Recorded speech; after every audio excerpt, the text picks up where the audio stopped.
Shalom, selamat pagi Bapak Ibu Saudara-saudara yang dikasihi oleh Tuhan Yesus Kristus.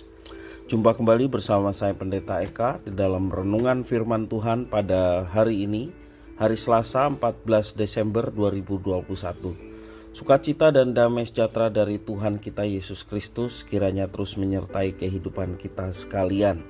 Puji nama Tuhan. Sampai pada pembacaan kita hari ini, kitab Ayub pasal yang ke-21. Kiranya firman Tuhan memberkati kita sekalian. Sebelum kita akan merenungkan bagian pasal yang kita baca pada pagi hari ini, kita akan berdoa terlebih dahulu. Tuhan Allah Bapa di surga yang kami puja sembah dalam nama Tuhan Yesus, kami bersyukur berterima kasih kepada Tuhan yang memelihara hidup kami sampai pagi hari ini.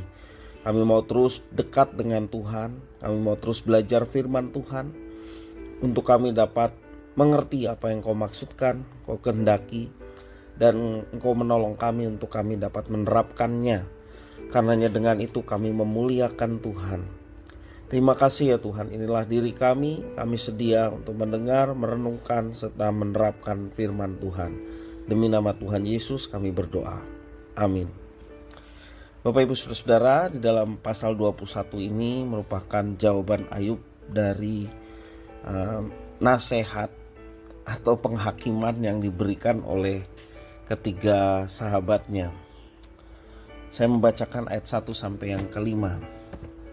Tetapi Ayub menjawab, dengarkanlah baik-baik perkataanku dan biarlah itu menjadi penghiburanmu. Bersabarlah dengan aku akan berbicara sehabis bicaraku, bolehlah kamu mengejek. Kepada manusiakah keluhanku tertuju? Mengapa aku tidak boleh kesal hati?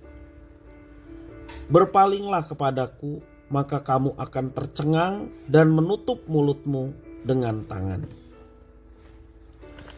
Pada akhir ronde kedua, dialog Ayub dan ketiga sahabatnya, ia mengajukan kenyataan yang sering kita jumpai. Ada orang baik yang mengalami masalah serius, bahkan masalahnya terus bertubi-tubi. Semisal seorang yang mau menjadi misionaris, dia memiliki satu niat untuk memberitakan Injil, tetapi dalam perjalanan penginjilan dia tewas. Itu yang sering kali terjadi. Seorang yang pensiun dari pelayanan dengan harapan menikmati masa tuanya bersama dengan anak cucu. Tapi kenyataannya pensiunan hamba Tuhan tersebut terkena kanker ganas, sehingga dia tidak bisa menikmati harapan yang dinanti-nantikan. Sementara itu ada orang-orang jahat yang berkuasa, ada koruptor, para penjahat kelas kakap lolos dari hukuman. Bahkan ada teroris merajalela, ada penculik, pemerkosa, ada yang membunuh, menimbulkan kerusakan di mana-mana. Nah Bapak Ibu Saudara, orang-orang yang seperti itu justru kok dibiarkan baik-baik saja. Ya. Nah kalau kita melihat kenyataan yang ada, bagaimana orang bisa terhibur dengan kata-kata Elifaz, Bildad, dan Zofar yang seringkali menyatakan bahwa penderitaan itu dampak dari dosa. Sekali lagi kenyataannya tidak melulu penderitaan itu karena dosa. Karena ada banyak orang baik yang justru menderita, sebaliknya banyak orang jahat tidak menderita menurut ukuran manusia. Itu kenyataannya. Nah Bapak Ibu Saudara-saudara yang dikasihi oleh Tuhan, melihat semuanya ini kita mau belajar dari Ayub. Kita tetap meyakini bahwa Tuhan merancangkan yang baik walaupun saat ini kita sedang mengalami yang namanya penderitaan, persoalan ataupun juga pergumulan. Terkadang kita ingin membela Tuhan hanya karena kita tahu satu dua hal tentang Tuhan. Ketika kita berhadapan dengan pahit dan getirnya kehidupan, ya, dan juga pengalaman hidup sesama kita. Maka dengan mudahnya kita yang hanya tahu sedikit ya, memberi ceramah rohani kepada orang-orang yang sesungguhnya tidak membutuhkan ceramah kita, karena ceramah kita kecenderungannya untuk menghakimi mereka yang sedang menghadapi persoalan. Kita tidak berupaya memberikan telinga ya, mendengar keluhan mereka. Mereka membutuhkan pundak kita, tempat menangis, dan tangan untuk memeluk mereka.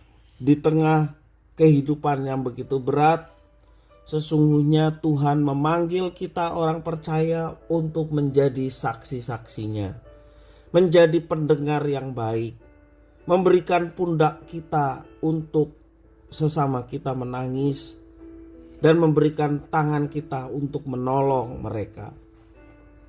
Nah, Bapak Ibu Saudara-saudara yang dikasihi oleh Tuhan, Ayub mengawali kata-katanya dengan permintaan agar teman-temannya mendengar baik-baik apa yang hendak dikatakan. Ayat yang kedua tadi ya. Setelah itu ia mengakhiri dengan hardikan bahwa kata-kata yang disodorkan teman-temannya itu tidak sesuai dengan kenyataan, hanya memperburuk keadaan. Ayat yang ketiga sampai yang keempat tadi. Nah, Bapak Ibu Saudara, hari ini kita sekali lagi diingatkan bahwa kepercayaan kepada karma adalah sesuatu yang bodoh. Percayaan kepada karma itu berbahaya dan sesungguhnya menyakitkan. Bayangkan orang yang sudah tertumpuk masalah, termasuk juga sakit penyakit, persoalan hidup, langsung dijudge, dihakimi bahwa itu karena dosa-dosamu ya. Nah, Bapak Ibu Saudara, bukan orang menjadi sembuh dan menjadi ringan, tetapi justru karena teori-teori karma yang disampaikan oleh sahabat-sahabat Ayub itu, kalau Ayub gak kuat justru malah menambah Ayub down. Untungnya Ayub hanya mengandalkan Tuhan saja, sehingga kitab ini dicatat untuk kita belajar dari seorang Ayub yang betul-betul mengandalkan Tuhan. Kalaupun ada keluh kesah, berkeluh kesahlah kepada Tuhan, karena dia memasang telinganya. Telinganya tidak kurang tajam untuk mendengar kita, tangannya tidak kurang panjang untuk menolong kita. Alkitab tidak mengajarkan bahwa kesuksesan dan kemapanan hidup merupakan indikator keselamatan kekal ya. Mengapa demikian? Karena berpandangan bahwa kesuksesan, kemapanan ya, itu merupakan dampak dari orang-orang yang hidup benar di hadapan Tuhan. Sebaliknya, penderitaan, sakit penyakit dan lain sebagainya itu tanda orang-orang yang berdosa. Nah, seperti itu ya. Nah, sekali lagi Alkitab tidak mengajarkan bahwa kesuksesan, kemapanan hidup merupakan indikator bahwa keselamatan. Kesuksesan hidup, kemapanan, tanda orang tidak berdosa, pastilah hidupnya akan diselamatkan. Tidak ada jaminan seperti itu. Kenapa orang baik terkena masalah dan orang jahat kelihatannya sukses?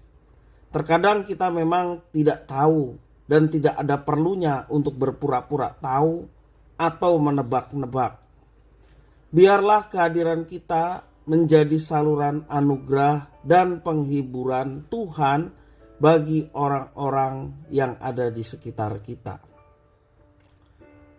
Kiranya firman Tuhan ini memberkati kita sekalian. Mari kita berdoa. Tuhan Allah Bapa di surga, yang kami puja sembah di dalam nama Tuhan Yesus, terima kasih atas firman Tuhan yang boleh kami renungkan pada hari ini.